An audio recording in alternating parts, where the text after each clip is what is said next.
Kendrea with Mann Lake. I am here for Central US Bee Buzz. We're going to be doing a hive inspection for August. If you all have any questions, be sure to comment below. We're happy to answer anything that you have. Be sure that you're staying hydrated before you go out into the hives. It is very hot here in Central Kentucky right now, and our humidity is super high. So be sure you're staying hydrated before we get in those hives, but let's go ahead and get in. All right, so we're gonna be going through this hive. One of the first things we're gonna do is go ahead and break this open. As you can tell, it's really hot and the bees are really agitable, so we're gonna try to be in and out as quickly as possible just to try to keep their irritation down as much as possible.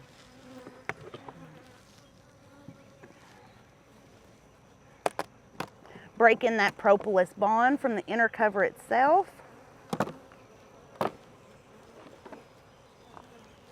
They've built some burr comb here. So we're just gonna clean that up, depositing that right at their front door so that they can reuse anything that's in there. Our main hive inspection this time is just to see if we need to add another box to this hive yet or not. It doesn't look like we do, as there are several empty frames here.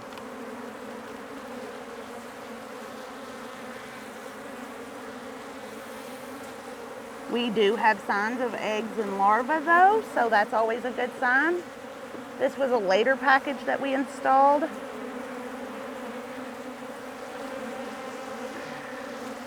And one of the biggest mistakes is that we actually left the queen cage in a little too long, and they started building this massive sheet of burr comb, which I'm trying not to allow to break off. Once all these babies harvest out and hatch out, we will go ahead and remove this from the hive. But for current purposes, we're gonna leave it there. I'm gonna actually lay it down so that we don't lose anything.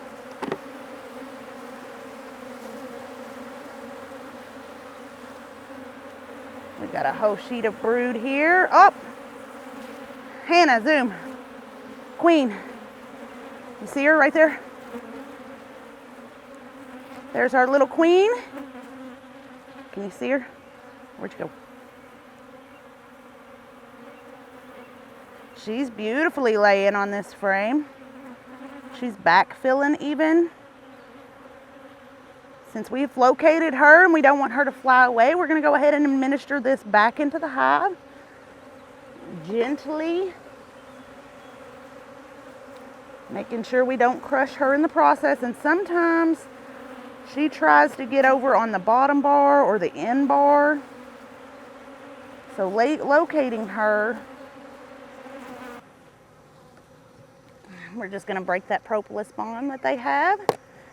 This hive and that hive we just went through were both installed at the same time, so we're probably looking at the same experience here.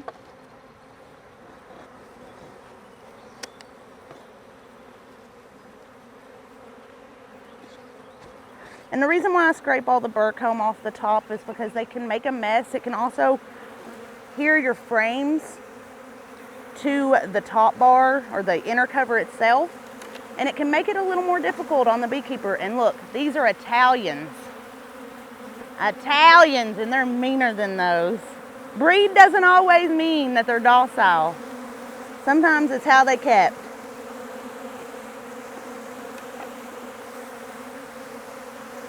Hello, ladies.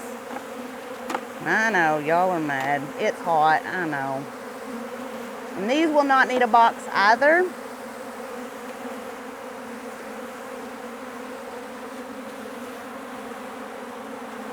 We do have eggs.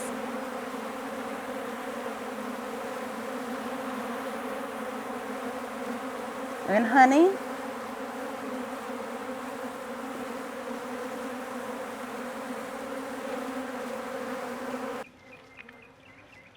All right, since we're so wet here in Kentucky, our ground stays very saturated, especially in this region next to this pond. We're gonna go ahead and install some beetle baitables and some beetle trap oil. This will help keep hive beetles out of the hive, and that way the bees will be able to focus more on building out their hive instead of having to fight off the hive beetle. One of the other things that I do, probably not on camera, is to spread diatomaceous earth in the radius around my hives. So it's usually about 10 feet away from each hive. I'll go out and I'll cover this whole area in diatomaceous earth. We actually have that available, and most of the time you can also find that at a local Home Depot garden center. Back to this Beetle Blaster beetle trap oil, you can see that there's a discoloration in the bottle. You're going to want to make sure you shake that up. It has a marble inside, and you're going to want to make sure you dissipate that all out into the whole bottle. That is going to be the scent that attracts them in, so you want to make sure that you get that well mixed. All right, once you've actually mixed it all together, you'll see that it actually changes the coloration of that oil itself. And we're just going to pour it inside of the Beetle baitables. What's unique about the baitable itself is it has a double fold option, so you can actually bait them in this area also. If you don't have access to the Beetle trap oil, you can use any kind of standard vegetable oil inside of the outside caverns, and in the center you can also use a apple cider vinegar to help bait them in. They like anything that's a sweet, soury smell. I've also found that applesauce baby food in the pouch works really nice, and it's more of a solid, so it's not so sloshy in your hive that way. That oil is going to be sloshy, so just be sure you keep that in mind. Since this actually has the bait attractant in it, we will not need to put anything in that center cavern. You want to fill it up to about there on each side. Just like that.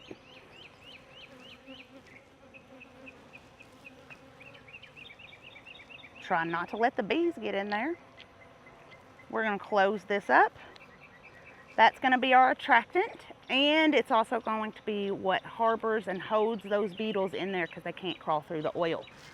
Having an extra box on hand during this time is very nice because you can just have it hold all of the blasters or baitables.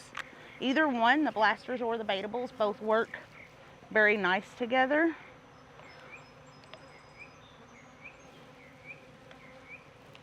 So that way you can get all your traps pre-filled.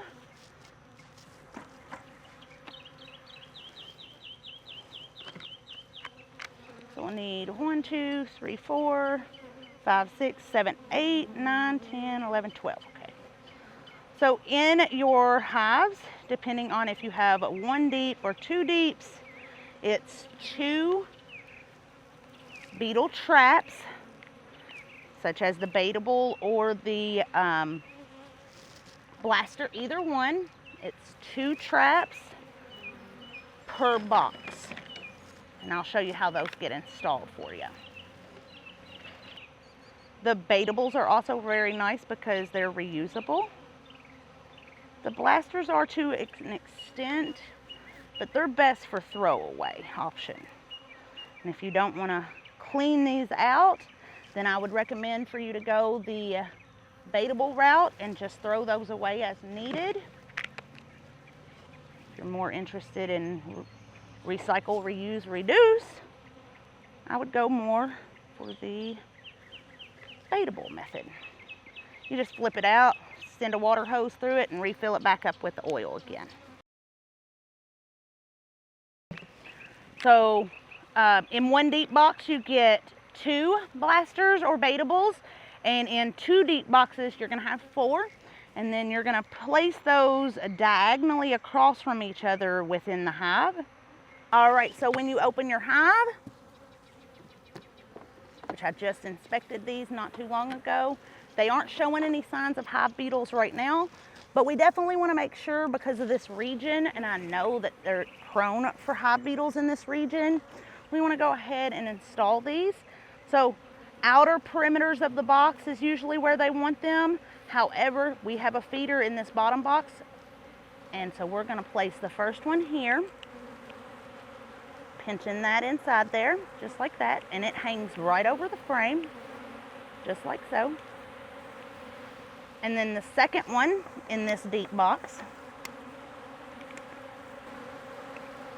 and get pinched right up against the sidebar of the hive. What the bees do is they push the bees into the outer perimeters of the corners. If you're really wanting to try to overprotect your hive, you could do 4 at each corner, 1 at each corner. I don't absolutely see that as necessary. I usually try to do 2 per box, and then on the next box, I'll split that and go the opposite direction with them. So in my second box, I'd put 1 in this corner and in this corner. That way they have a defense on both sides and all corners that way.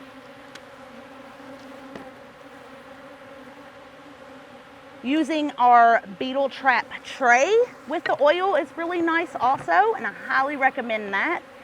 I love using that option with the screen bottom board with the beetle trap tray and filling that up with oil. It is one of the things that I do try to promote. All right, on this hive, we actually needed that second box to go ahead and install that. We're also gonna go ahead and put these hive beetle traps in, and I'm gonna show you how to do it on a double box this way for you. All right, let's get into it.